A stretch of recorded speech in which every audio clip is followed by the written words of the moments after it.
Disney Plus'ın ilk orijinal Türk dizisi olan Kaçış, araştırma yapmak için bir Ezidi köyüne giden savaş fotoğrafçısı Mehmet ve farklı ülkelerden gelen bir grup gazetecinin hikayesini konu ediyor. Grup araştırma yapmak için gittikleri köyde bir baskın sonucu radikal terör örgütünün eline düşer ve olaylar gelişir. İlk bölüm çok bayağı geldi bana, ne yalan söyleyeyim. Bir olmamışlık sezdim. İkinci bölüm de biraz öyle geçti ama üçüncü bölümde hikayede kişilerde daha net oturdu kafama ve bu mücadeleyi izlemeyi sevdim. Mehmet'in Rahman kimliğine bürünmesinde şansı çok yaver gitti, bunu kabul edelim. Mr. Robert'ın bile onun görüntüsünü bilmemesi ve diğer şeyler hep işine yaradı.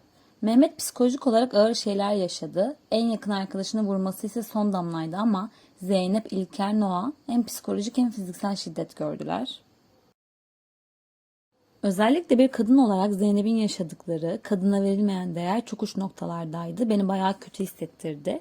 Ebu Zalim'in Zeynep'i bu kadar istemesini ise çözemedim. Sadece bir bölümde Zarife'nin kardeşi o dedi.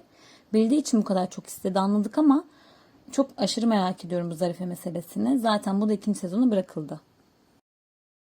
İlker, en çok zararı gören o oldu ya. İlk öldü sandık, üzüldük. Sonra ölüden daha beter bir halde gördük onu.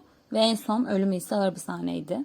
Ahmet, beyni yıkanmış, orada ölürse cennete gideceğini sanan bir çocuk. Birkaç kez söyledikleriyle Mehmet'in hayatını kurtardı. Bu çocuğun annesine kavuşmasını görmek isterdim. Bir umudu, bir hayatı olmasını. Ama olmadı maalesef. Dizinin en üzücü sahneleri arasına girmeyi hak eden bir sahneydi. Fadıl gülerken böyle kanım çekiliyor, bir sinir basıyor vücudumu. Bu konuda ayrı bir tebriği hak ediyor Aras Aydın. Fadıl karakterinin tek yaptığı hayırlı iş Nevi'yi Rahman'a, yani Mehmet'e getirmek oldu. Nevi'nin hayallerini yeşertti, yaşamanın bir değeri olduğunu anladı Mehmet sayesinde. En sonunda Ebu Zalim tarafından vurulsa da son sahnede yaşadığını öğrendik.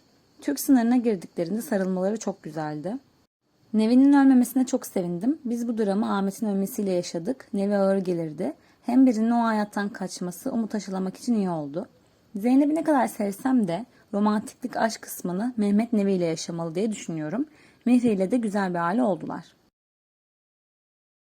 Zeynep'in hikayesi çok daha farklı çünkü o ablasını aramak için o hayata katlanmak istiyor. Zaten kaçmaktan vazgeçmesi de ikinci sezonun kapısını araladı. Zarife'yi daha görmeden Zarife'nin hikayesini aşırı merak ediyorum. Ebu Zalim rolündeki Aziz Çapkurt'u da ilk kez gördüm ve oyunculuğunu beğendim. Başarılı bir oyunculuk olduğunu düşünüyorum. Orijinal hikayenin Engin Akgürek tarafından kaleme alındığını da biliyorum. Hem oyunculuk hem hikaye ile başarılı olan kariyerini daha bir üst noktaya taşımış. Tebrik ediyorum kendisini.